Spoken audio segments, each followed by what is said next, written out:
Hello बच्चों, एक बार फिर से आप सभी का स्वागत है आपके अपने YouTube channel the PCM revision में। इस वीडियो में हम लोग क्लास 10th के साइंस का मॉडल पेपर सेट 4 को सॉल्व करेंगे। उससे पहले हम लोगों ने साइंस के 3 मॉडल पेपरों को सॉल्व कर लिया था और आज हम लोग 4 करेंगे। और आपको कुछ देर बाद मॉडल पेपर सेट का 5 का वीडियो आपको चैनल से मिल जाएगा। तो आप लोग चैनल में नए हैं तो चैनल को सब्सक्राइब जरूर करेंगे। इससे पहले हम लोगों ने सोशल साइंस, इंग्लिश और मैथ के दो मॉडल पेपर को सॉल्व कर लिया था। उसी तरह से अगर आप लेट से वीडियो अगर देख रहे हैं तो आपको उस टाइम तक आपका सारा मॉडल पेपर सॉल्व करके चैनल पे एक डिस्क्रिप्शन में प्ले लिस्ट दिया हुआ है, आप लोग उस पे जाकर के सारा वीडियो देख सकते हैं। मॉडल पेपर सोल्यूशन बहुत ही ज्यादा इंपॉर्टेंट है बच्चों, तो आप लोग सारा मॉडल पेपर को जरूर से जरूर सॉल्व करें। तो चलिए स्टार्ट करते हैं आज के वीडियो को।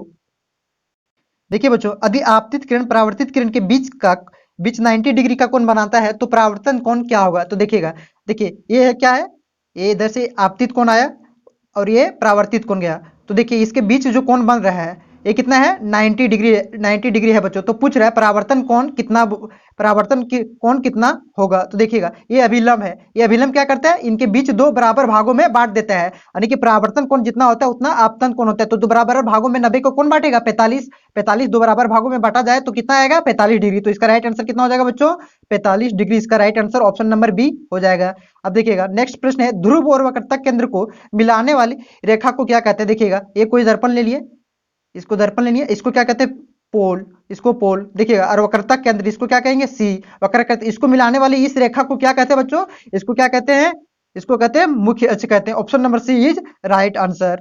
ठीक ना। अब तीसरा नंबर का क्वेश्चन है, यदि एफ का मान कितना है, 16 सेंटीमीटर है, तब आर का मान क्या होगा। देखिएगा एफ का मान कितना दिया है, 16 सेंटीमीटर दिया है बच्चों, 16 सेंटीमीटर दिया हुआ है। तो देखिए इसके बीच का रिलेशन क्या होता है, इसके बीच का संबंध क्या होता है, एफ इक्वल टू क्या होता है बच्चों, एफ इक्वल टू क्या होता है, आर बाय टू होता है। आर बाय टू होता है, कितना होता है, आर बाय टू होता है। तो इसका क्या हो जाएगा, आर क्या हो जाएगा, डबल हो जाएगा, एफ का डबल हो जाएगा आर। तो इसको सॉल्व करने पर आपका कितना आएगा, 32 सेंटीमीटर। बहुत ही आसान प्रश्न था। उसके बाद देखिए बच्चों, किसी किसी अवतल दर्पण में वस्तु कहाँ रखा जाए कि जिससे उसका सीधा और आवर्धित प्रतिबिंब बनेगा। तो देखिए वस्तु को कहीं भी रखिए, कहाँ रखना पड़ेगा आपको, इसको कहाँ रखना पड़ेगा बच्चों, ध्रुव और फोकस के बीच। कहाँ रखना पड़ेगा, ध्रुव और फोकस के बीच। इसको पोल कहते हैं, यहाँ पे फोकस आर और यहाँ पे सी वक्रता केंद्र। ठीक ना। तो इसके बीच में रखना पड़ेगा, यहाँ पे आपको रखिएगा, आपको वस्तु को यहाँ रखिएगा, तभी इसका क्या बनेगा, दर्पण से सीधा और आवर्धित प्रतिबिंब बनेगा। क्लियर है आप लोग बच्चे। उसके बाद है, उत्तल दर्पण का प्रयोग निम्नलिखित में से किस वस्तु में किया जाता है। बहुत ही आसान है, किसमें किया जाता है, गाड़ी के साइड मिरर में क्या किया जाता है, गाड़ी के साइड मिरर में किया जाता है। क्यों किया जाता है बच्चों, क्योंकि इसका दृष्टि क्षेत्र बहुत ही अधिक होता है। क्लियर है आप लोग। चेहरा देखने के लिए किसका प्रयोग किया जाता है, चेहरा देखने के लिए समतल दर्पण का, और गाड़ी के हेडलाइट में अवतल दर्पण का प्रयोग किया जाता है बच्चों। क्लियर है आप लोग यहाँ पे। उसके बाद है, जल में सिक्का डालने पर वह अपनी वास्तविक स्थिति से ऊपर उठा दिखाई देता है। यह प्रकाश के किस घटना को दर्शाता है, एक किस घटना को दर्शाता है, प्रकाश के अपवर्तन को दर्शाता है। देखिएगा प्रकाश के अपवर्तन के कारण ही तारे हमें टिमटिमाते हुए दिखाई देते हैं, ये भी आप लोगों को याद रख लेना है। उसके बाद देखिए 7 नंबर का प्रश्न बच्चों, लेंस के किस बिंदु पर प्रकाश की किरणें अपने मुख्य पथ से विचलित नहीं होती है। लेंस के किस बिंदु पर, देखिएगा ए कोई लेंस ए है, उत्तल लेंस, हम लोग उत्तल लेंस को ले लिए। तो यहाँ पे इस पे कौन बिंदु पर प्रकाश की किरण पड़ेगी तब वो अपने से विचलित नहीं होगी, मतलब दूर भटकेगी नहीं। तो कहाँ पे, उसको प्रकाशिक केंद्र पे। अगर यहाँ पे देखिए इधर से आता है तो ये कहीं भी नहीं जाएगा, ये मुड़ेगी नहीं, लेकिन यहाँ से इस तरह आती है तो इधर इधर मुड़ सकती है। क्लियर है आप लोग यहाँ से। कहाँ पे, प्रकाशिक केंद्र। Option number B is right answer. देखिएगा उत्तल लेंस को अभिसारी लेंस क्यों कहते हैं, उत्तल लेंस को अभिसारी लेंस क्यों कहते हैं, क्योंकि यह प्रकाश की किरणों को एक जगह एकत्र कर लेता है, समझा ना। क्योंकि इसको प्रकाश की किरणों को, देखिए ये उत्तल लेंस है बच्चों, और ये देखिएगा ये कहीं से भी आएगा, ये कहीं से भी आएगा, ये प्रकाश की किरण को एक जगह एकत्रित कर लेगा, समझा ना, एकत्रित कर लेता है, इसकी वजह से ये अभिसारी लेंस कहते हैं। उसके बाद है 9 नंबर का प्रश्न है, नेत्र में जाने वाली प्रकाश का मात्रा का नियंत्रण कौन करता है। नेत्र में जाने वाली प्रकाश की मात्रा का नियंत्रण कौन करता है। तो इसका राइट आंसर हो जाएगा पुतली करता है। कौन करता है, पुतली। और दृष्टिपटल रेटिना को कहते हैं, जहां पे क्या बनता है, प्रतिबिंब बनता है किसी भी वस्तु का, आंख के उस भाग में प्रतिबिंब बनता है। क्लियर है बच्चों यहाँ पे। उसके बाद देखिए 10 नंबर का प्रश्न है आपका, सामान्य नेत्र का निकट बिंदु क्या है। सामान्य नेत्र का निकट बिंदु कितना है, 25 सेंटीमीटर। कितना है, 25 सेंटीमीटर। और दूरबिंदु क्या है, दूरबिंदु क्या है, अनंत है बच्चों, अनंत है, आप जहां तक देख सकते हैं। क्लियर है। उसके बाद है 11 नंबर का प्रश्न है, मानव नेत्र में प्रतिबिंब की प्रकृति क्या है? मानव नेत्र में प्रतिबिंब की प्रकृति क्या है? तो इसका राइट आंसर क्या हो जाएगा? उल्टा और वास्तविक। उल्टा और वास्तविक। कहाँ प्रतिबिंब बनता है आपको अभी बताए हुए हैं, कहाँ बनता है? दृष्टिपटल या तो रेटिना, दोनों एक ही नाम है, दोनों का एक ही नाम है। क्लियर? रेटिना इंग्लिश में कहा जाता है, दृष्टिपटल हिंदी में। उसके बाद 15 नंबर का है, जरा दूरदृष्टिता को का क्या कारण है? क्या है? असमंजन की क्षमता घट जाती है। क्या होती है? असमंजन की क्षमता घट जाती है। और जरा दृष्टिता में क्या होती है? देखिए, दूर और नजदीक की दोनों वस्तुएं दिखाई नहीं देने लगती, कम दिखाई देने लगती, समझे ना। और इसको दूर करने की दूर करने का क्या, जो कौन सी चश्मा का प्रयोग किया जाता है, कौन सी लेंस का प्रयोग किया जाता है? तो ये कौन सा लेंस का प्रयोग किया जाता है? बायोफोकल लेंस। बायोफोकल लेंस का प्रयोग किया जाता है। क्लियर है आप लोग यहाँ तक? उसके बाद है, अभिनेत्र लेंस की क्षमता जिसके कारण वह अपने फोकस दूरी को समायोजित कर लेता है, क्या कहलाता है? अभी लेंस की क्षमता के कारण वह अपनी फोकस दूरी को समायोजित कर लेता है, तो क्या कहता है? असमंजन। क्या कहलाता है? असमंजन। क्लियर है आप लोग यहाँ पर? और 14 नंबर का आपका प्रश्न है, देखिए अब केमिस्ट्री से आपका प्रश्न स्टार्ट होने लगा बच्चा, केमिस्ट्री से आपका प्रश्न स्टार्ट होने लगा है। ध्यान से देखिएगा, क्या बोल रहा है? निम्नलिखित में से किस रासायनिक अभिक्रिया संतुलित है? देखिए, अगर आपने 3 मॉडल पेपरों को पढ़ा होगा तो आपको पता चल जाएगा। देखिए, प्रत्येक मॉडल पेपर में संतुलित इस तरह के प्रश्न को दिया जा रहा है, क्वेश्चन को दिया जा रहा है, रासायनिक अभिक्रिया को संतुलित छांटने दिया जा रहा है, समझे ना। देखिए, यहाँ पे कितना है? आयरन कितना है? 1 आयरन है। और यहाँ पे आयरन कितना है? 3 आयरन है। तो ये बेटा नहीं होगा। उसके बाद देखिए, यहाँ पे 3 आयरन है और यहाँ पे भी 3 आयरन है। देखिए, यहाँ पे कितना ऑक्सीजन है? ऑक्सीजन यहाँ पे 1 है। और यहाँ पे कितना ऑक्सीजन है? यहाँ पे ऑक्सीजन 4 है। तो ये भी नहीं होगा 2 नंबर का। उसके बाद देखिएगा बच्चों, यहाँ पे 3, यहाँ पे कितना 3 है? 3 आयरन है। और यहाँ पे भी 3 आयरन है। यहाँ पे ऑक्सीजन कितना है? 4 ऑक्सीजन। यहाँ पे भी 4 ऑक्सीजन है। और यहाँ पे 8 हाइड्रोजन है। और यहाँ पर भी 8 हाइड्रोजन है, 2 चौका 8। तो ये इसका राइट आंसर हो जाएगा बच्चों। क्लियर है?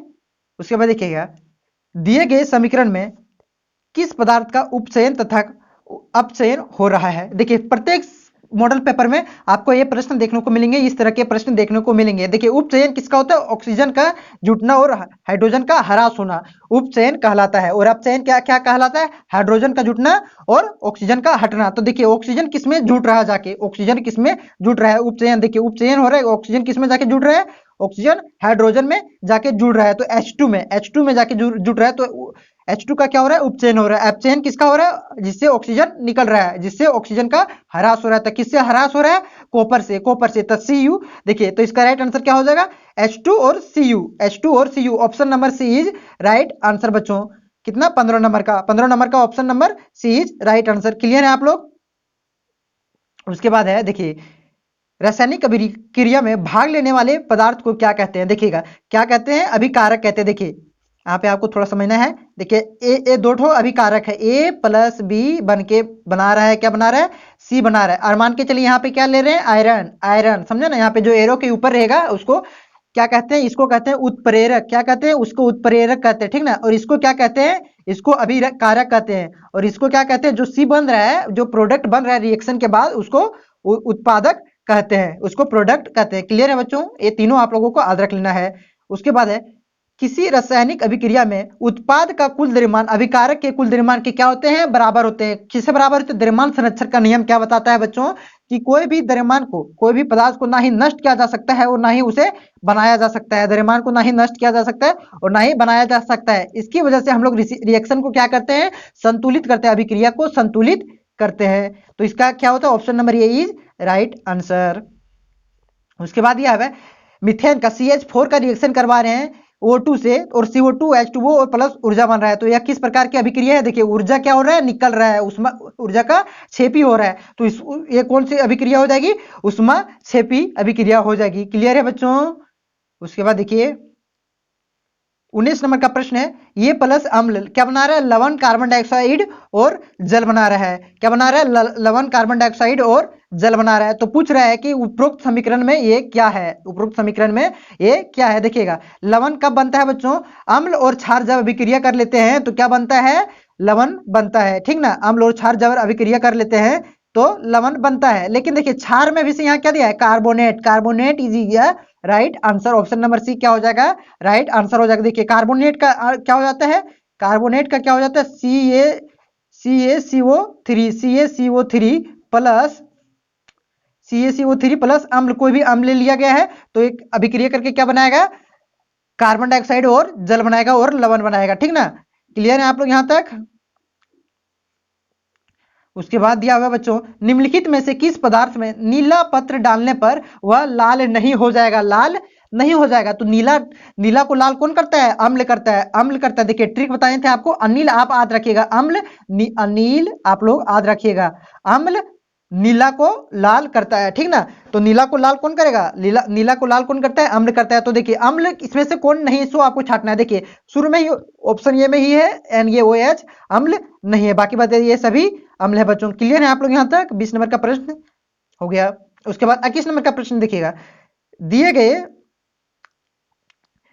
दिए गए किस लवण में क्रिस्टलीकरण का जल मौजूद है। तो किसमें है, देखिए जल H2O जिसमें रहेगा वही क्रिस्टलीकरण का जल मौजूद उसी में रहेगा। तो option number C is right answer. देखिए पिछला मॉडल पेपर आप लोगों ने किया होगा तो वहां से आपको पता चल गया होगा। अभी तक हमारे टेलीग्राम ग्रुप को आपने ज्वाइन नहीं किया तो टेलीग्राम ग्रुप को आप अवश्य ज्वाइन करें बच्चों, समझे ना।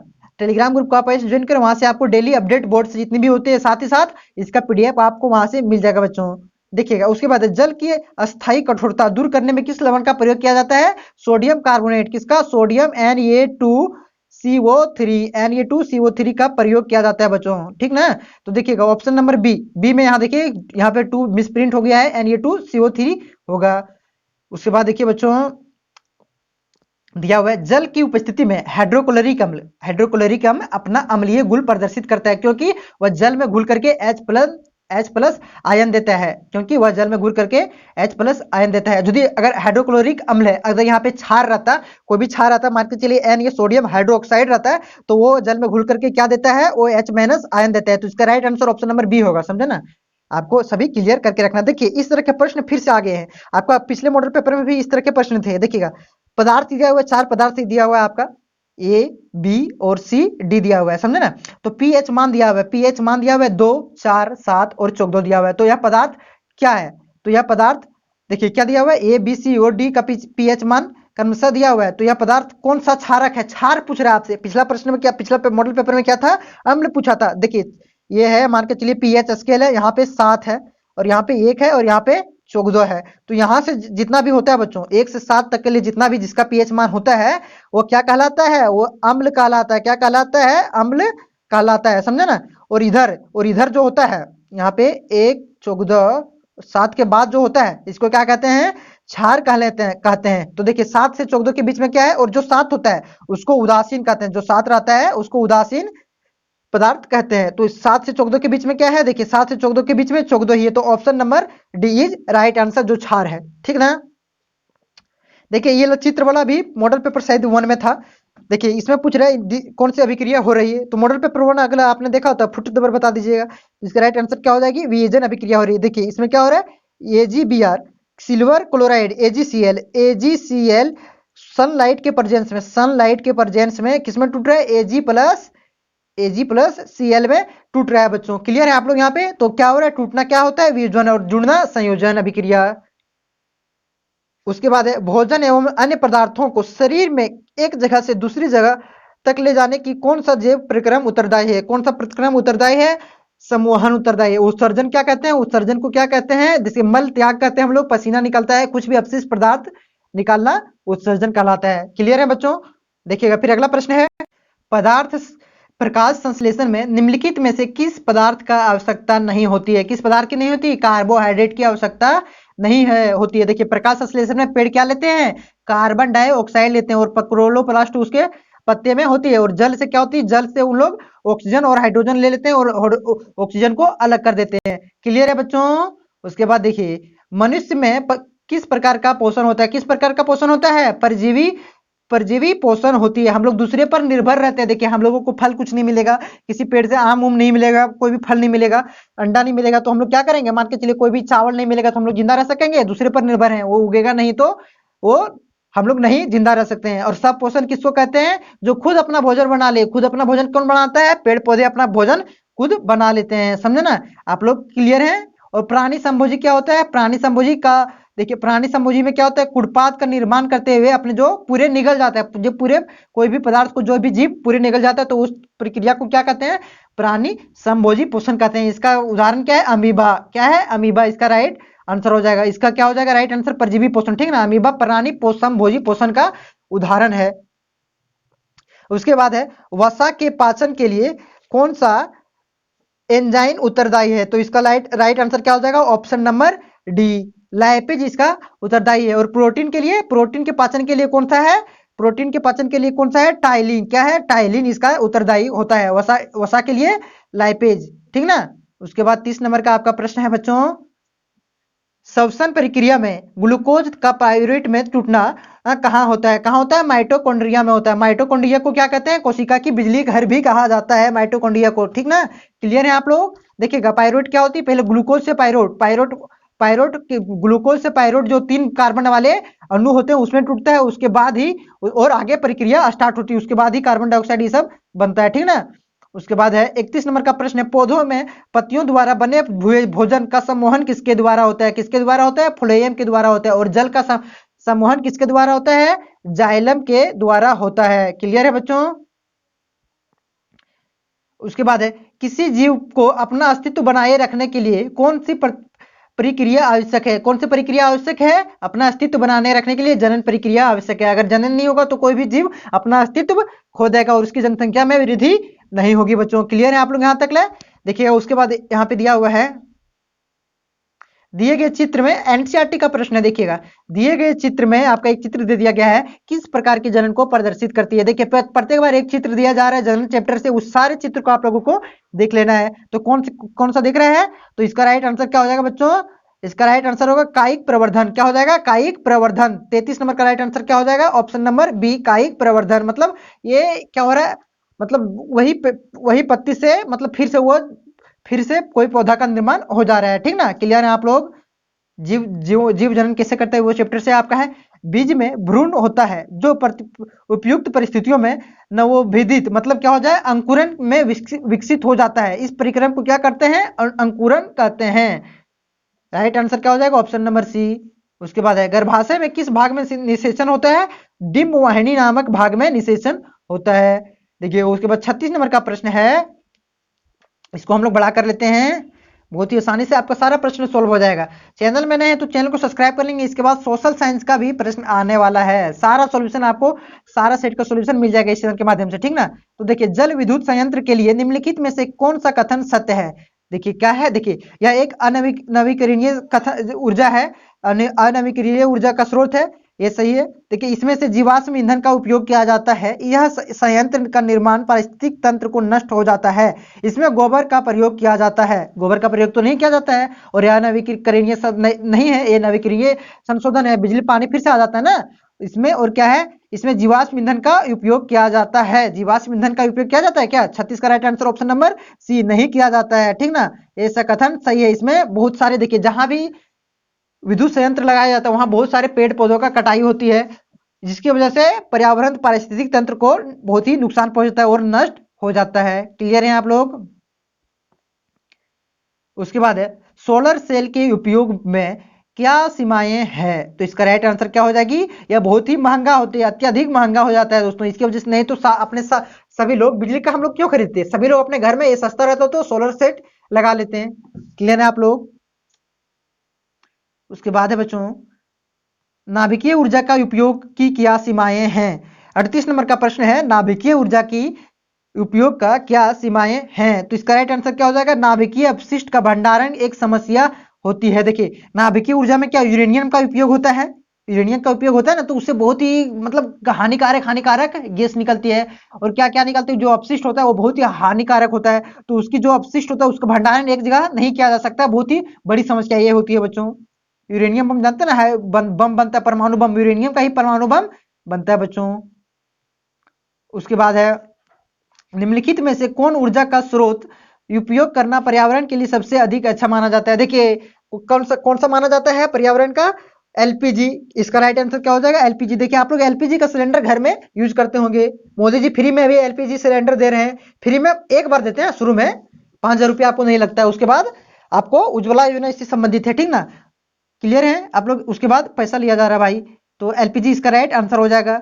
लिक्विड पेट्रोलियम गैस इसका फुल फॉर्म होता है। आखिरी प्रश्न है आज का, देखिएगा निम्नलिखित में से किस विद्युत संयंत्र का में जीवाश्म ईंधन का उपयोग किया जाता है? तो इसका राइट आंसर क्या हो जाएगा? तापीय विद्युत संयंत्र में जीवाश्म ईंधन। जीवाश्म ईंधन क्या हो गया? जैसे कोयला उला हो गया, ये जीवाश्म जो जीव से बना हुआ ईंधन है, समझे ना? क्या हुआ था, जीव पहले जब दब गए थे, उसके बाद वो अभी निकालते वो ईंधन के रूप में, कोयला के रूप में निकलता है। आप लोगों ने सुना होगा कि कोयला खत्म हो गया, अब बिजली कट जाएगी, तो कैसे कटेगी? वहां पे कोयला की तापीय विद्युत संयंत्र में आवश्यकता होती है। वो क्या करते हैं, वो जल को बहुत ही ज्यादा स्टीम वाष्प में बदल देते हैं, जिसकी वजह से वो टरबाइन को घुमाया जाता है और फिर बिजली का निर्माण होता है। आप लोग यहाँ तक क्लियर होंगे। इसी प्रकार से आपका मॉडल पेपर सेट कुछ देर में आ जाएगा और साथ ही साथ इसके बाद आपको सोशल साइंस का पूरे पांच सेट जिसका प्ले लिस्ट बना हुआ है, आप लोग जाके चेक करिए, डिस्क्रिप्शन में उसका लिंक दिया हुआ है। जितने भी क्लास 10th का सब्जेक्ट है, उसके सारे सब्जेक्ट का, सारे मॉडल पेपर सेट का सॉल्यूशन आपको मिल जाएगा बच्चों। क्लियर है? तो आज के लिए इतना ही, फिर अगला वीडियो आएगा सोशल साइंस का, ठीक ना? तो चैनल को सब्सक्राइब कर लेना है आप सभी को और टेलीग्राम ग्रुप को ज्वाइन कर लेना है, ठीक।